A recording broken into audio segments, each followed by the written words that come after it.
रहमतुल्लाह अलैह दरवेश थे दिल्ली के, बहुत सारे लोग मुरीद थे। एक बड़ा खिदमत गुजार मुरीद था, मजदूरी करता था, गरीब था। तो 6 बेटियां थी उसकी।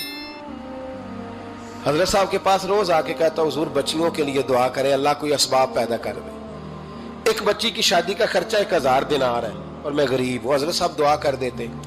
खानका शरीफ के थोड़े ही फासले पर, हजरत जहां बैठ के मुरीदों की तरबियत करते थे, उससे थोड़ा ही फासले पर ना एक ईसाई रहता था, बड़ा मालदार था, बड़ी सारे ऊंट, गायें, भेड़, बकरियां रखी हुई थी और हजरत शरफुद्दीन रहमतुल्लाह अलैह की बड़ी मुखालफत करता था।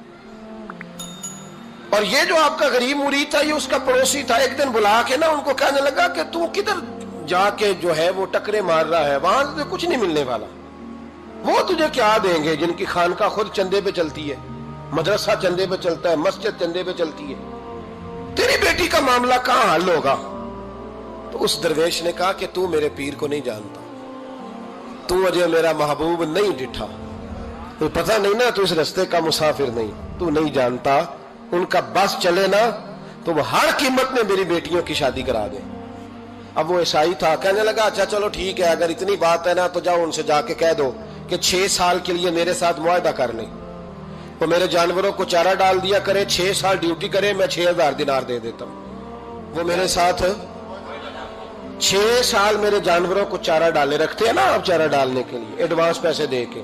अब तो लोग उन्हें भी गुलाम ही बना लेते हैं, बड़ी थोड़ी तनख्वाह देते हैं, जुल्म करते हैं, पूरा मुआवजा नहीं देते।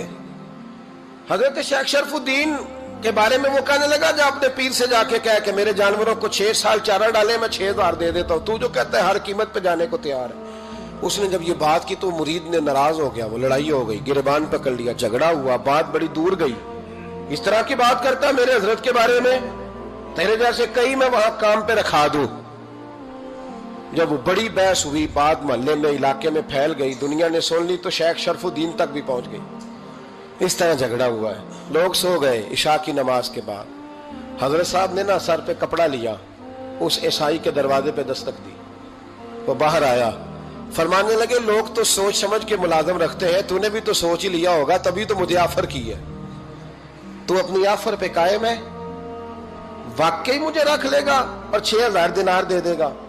कहने लगा जा बाबा काम कर अपना। फरमाया नहीं, तूने इतने लोगों में बात की, इतनी बहस हुई, तो कायम है? कहने लगा मैं तो कायम हूं, पर आपने नहीं कायम रहना।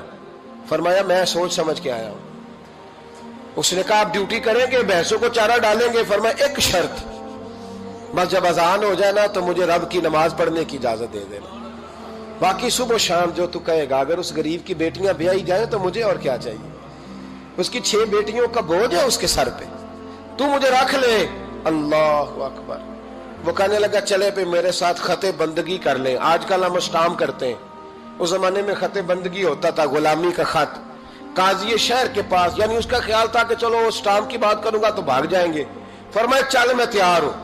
काजी तक गए, तय हो गया, 6000 दिनार दे दिए।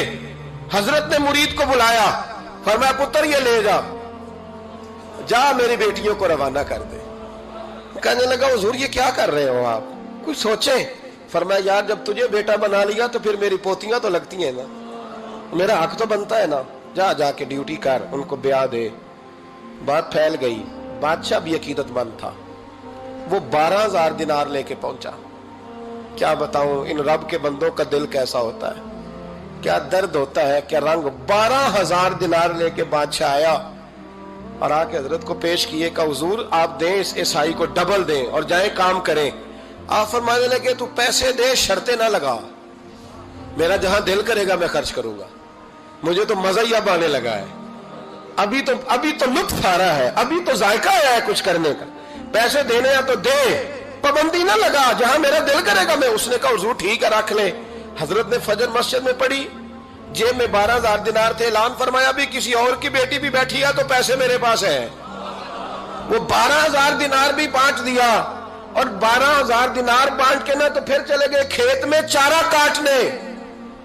उस ईसाई को किसी ने बतलाया कि उनके पास तो 12000 आया है, पर तुझसे जान नहीं छुड़ाई उन्होंने। वादा ये हुआ था कि 6 देंगे तो जाएंगे, जब तक देंगे नहीं तेरे घर में काम करेंगे।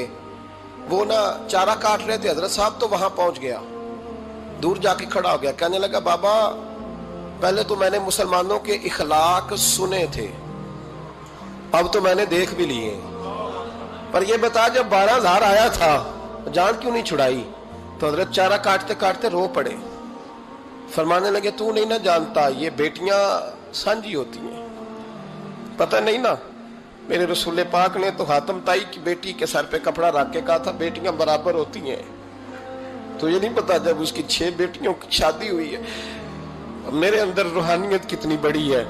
فرمایا پھر 12,000 آیا ہے تو 2-4 بچیاں پھر گئی ہیں، تو یہ نہیں پتا میں اندر سے راضی کتنا ہوں، میں تیری نوکری کرتا رہوں گا، پتہ نہیں اللہ کتنی بیٹیوں کو بیاہ دے گا۔ اتنا رویا وہ عیسائی کے پیروں میں بیٹھ گیا، کہنے لگا بابا میں نے تیری مخالفت کی ہے پر تیرے قریب آ کے پتہ چلا ہے کہ تو بہت اونچے اخلاق کا مالک ہے، اور اگر تیرا یہ مقام ہے تو تجھے اخلاق سکھانے والے محمد عربی کی شان کتنی ہوگی۔ ظالم کی بولیے جاتے نہیں لوگ جھوٹے گواہ بن کے، وکیل صاحب کو نہیں پتا ہوتا کہ یہ بندہ مجرم ہے جو میرے پاس آیا، کیا مجرموں کے وکیل نہیں ہوتے؟ بولے تو اس کو پتہ نہیں ہوتا وکیل صاحب کو کہ یہ صاحب مجرم ہے، میرے پاس مقدمہ لے کے آئے، اور اگر بے ادبی نہ ہو جائے تو میرا خیال ہے قاضی عدالت کو بھی پتہ ہوتا ہے کہ مجرم کون ہے اور مظلوم۔